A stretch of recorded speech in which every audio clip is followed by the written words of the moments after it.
आज से तकरीबन 3000 साल पहले एक जालिम बादशाह की हुकूमत थी।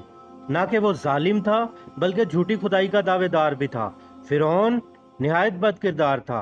वो लोगों को अपने आगे सजदा करवाता, जो इनकार करता उसे कत्ल करवा देता।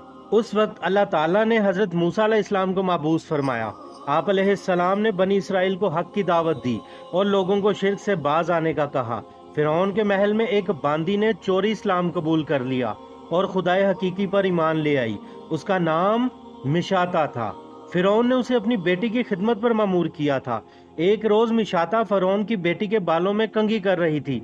अचानक कंघी हाथ से गिरने पर खादिमा के मुंह से बिस्मिल्लाह निकला। फिरौन की बेटी ने यह लफ्ज सुनकर खादिमा से कहा, आज तेरे मुंह से अजीब कलमा निकला है, हालांकि रब तो मेरा बाप फिरौन है, फिर तुमने किसको पुकारा है? खादिमा ने कहा, तेरा बाप रब नहीं, रब तो वो है जो मुझे और तुझे और फिरौन को रिस्क देता है और बिगड़े काम बनाता है। फिरौन की बेटी ये सुनकर गुस्से से भर गई और अपने बाप फिरौन को खादिमा की इतला भिजवाई।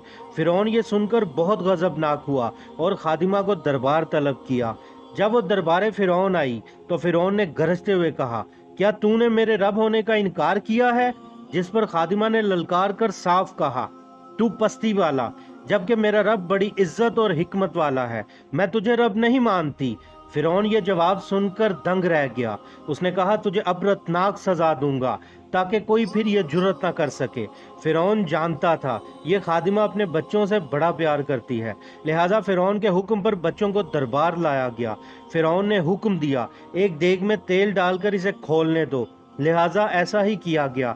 जब तेल तप गया तो फिरौन ने कहा, इस औरत के बच्चों को इस खोलते हुए तेल में एक एक करके डाल दो। फिरौन की बात सुनकर खादिमा की आंखों के सामने अंधेरा छा गया, मगर खादिमा ने सब्र से काम लिया और उस खादिमा के बच्चे को चीखते हुए उसकी आंखों के सामने ले जाकर खोलते हुए तेल में डाल दिया गया और कुछ लम्हों में उस मासूम बच्चे की हड्डियां तेल के ऊपर तैरने लगी। फिरौन ने खादिमा की तरफ तंजिया देखकर कहा, अब बता कौन है रब? खादिमा ने गरजते हुए वही जवाब दिया। फिरौन खादिमा के लहजे से दंग रह गया। अब सिपाही खादिमा के छोटे शीरखार दूध पीते बच्चे की तरफ बढ़े।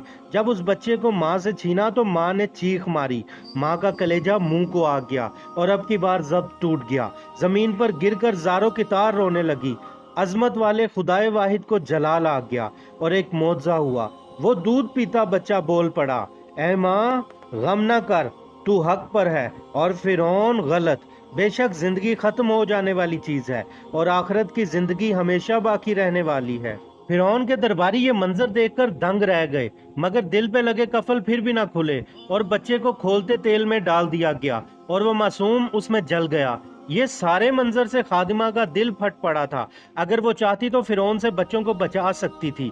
उसे सिर्फ कलमा कुफर ही तो कहना था, मगर ये फकत जान बचाने का एक बहाना होता।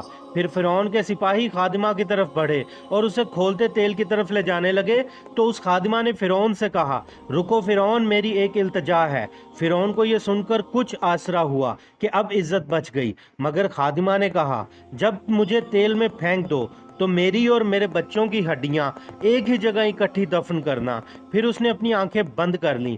इस वाक़ये के 2000 साल बाद जब हजूर अकरम सल्लल्लाहु अलैहि वसल्लम मेराज पर तशरीफ फरमा हुए और आका नामदार सल्लल्लाहु अलैहि वसल्लम का जब मेराज का वक्त आया तो मस्जिद अक्सा पहुंचकर आका करीम सल्लल्लाहु अलैहि वसल्लम को मिस्र की तरफ से बड़ी प्यारी खुशबू आई। हजूर सल्लल्लाहु अलैहि वसल्लम ने इरशाद फरमाया, ये खुशबू कैसी है? जिब्राइल अमीन अलैहिस्सलाम ने अर्ज की, या रसूलल्लाह सल्लल्लाहु अलैहि वसल्लम, अल्लाह की रजा के लिए फिरौन की बांदी और उसके बच्चों को खोलते तेल में जलाया गया था। उसके बाद हड्डियां इकट्ठी दफन की गई थी। जब से हड्डियां दफन हुई हैं तब से कयामत तक ये खुशबू आती रहेगी।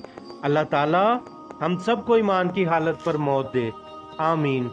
मिलते हैं किसी और वाक़ये के साथ अगली वीडियो में। तब तक के लिए अल्लाह हाफिज।